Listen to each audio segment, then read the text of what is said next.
ভারতের Indian premier league cricket IPL franchise cricket জগতের অন্যতম সফল এবং জনপ্রিয় ক্রিকেট লিগ। আইপিএল এর চলতি আসরের ফাইনাল অনুষ্ঠিত হবার কথা ছিল বেঙ্গালুরুর এম চিন্নাস্বামী স্টেডিয়ামে, তবে তা সরিয়ে নেওয়া হয়েছে আহমেদাবাদের নরেন্দ্র মোদী স্টেডিয়ামে। কি ভাবছেন কেন? উত্তর দিয়েছে খোদ বিসিসিআই।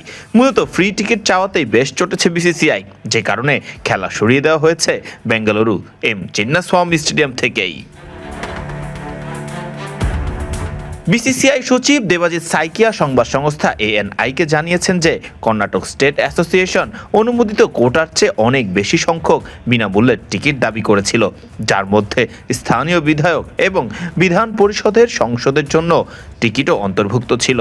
এই অন্যায্য দাবির কারণেই বিসিসিআই ফাইনাল সরিয়ে নিতে বাধ্য হয়েছে। আইপিএল প্রোটোকল অনুযায়ী হোস্ট অ্যাসোসিয়েশনকে মোট আসন ক্ষমতার মাত্র 15% প্রশংসামূলক টিকিট সরবরাহ করা হয়। সাইকিয়া বলেন, এটি একটি স্ট্যান্ডার্ড প্রোটোকল। সমস্ত হোস্ট স্টেট অ্যাসোসিয়েশন তাদের মোট ক্ষমতার 15% সৌজন্য টিকিট হিসেবে পায়। তবে বিসিসিআই জানতে পারে যে কেএসসিএ লিগ ম্যাচে আয়োজনের সময়ও নির্ধারিত 15%-র চেয়ে উল্লেখযোগ্যভাবে বেশি টিকিট দাবি করছিল। চূড়ান্ত ম্যাচের জন্য কেএসসিএ যখন তাদের প্রয়োজনীয় বিনামূল্যের সৌজন্য টিকিটের কোটা সম্পর্কে বিসিসিআইকে জানায়, তখন বোর্ড হতবাক হয়ে যায়। সাইকিয়া ব্যাখ্যা করে বলেন, আমরা তাদের কাছে এই বিষয়ে সুনির্দিষ্ট বিবরণ চেয়ে একটি ইমেল পাঠিয়েছিলাম।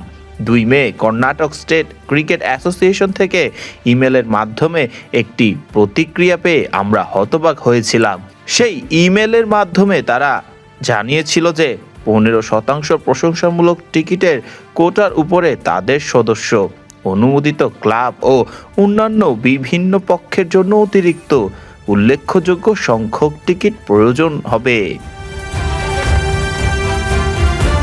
সবচেয়ে আশ্চর্যজনকভাবে কেএসসিএ স্থানীয় বিধায়ক এবং বিধান পরিষদের সদস্যের জন্য টিকিট চেয়েছিল। এমনকি কর্ণাটক সরকারের জন্যও 700 প্রশংসামূলক টিকিট দাবি করা হয়েছিল। সাইকিয়া জানান, এভাবে 15% বরাদ্দের উপরে তারা প্রায় 10,000 অতিরিক্ত টিকিট দাবি করছিল। এই অতিরিক্ত এবং অন্যায্য দাবির কারণেই বিসিসিআই ফাইনাল বেঙ্গালুরুতে আয়োজনের সিদ্ধান্ত বাতিল করে। আইপিএল 2026 ফাইনাল 31 মে আহমেদাবাদে অনুষ্ঠিত হবে। প্লে অফের ভেন্যুগুলি 6 মে উন্মোচন করা হয়েছিল। কোয়ালিফায়ার 1 ধর্মশালার এইচপিসিএ স্টেডিয়ামে 26 মে অনুষ্ঠিত হবে, যখন এলিমিনেটর এবং কোয়ালিফায়ার 2 যথাক্রমে 27 মে এবং 29 মে মুল্লানপুরে খেলা হবে। আইপিএল ফাইনাল থেকে বঞ্চিত বেঙ্গালুরুর দর্শকরা এই নিয়ে অভিমান করলেও করতেই পারে। বেঙ্গালুরুকে আয়োজনের অধিকার থেকে বঞ্চিত করায় ভক্তরা বেশ হতাশ হলেও বিসিসিআই প্রোটোকল এবং শৃঙ্খলার বিষয়ে তাদের কঠোর অবস্থান বজায় রেখেছে, যা প্রমাণ করে নিয়ম ভাঙলে কতটা কঠোর হতে পারে বিসিসিআই।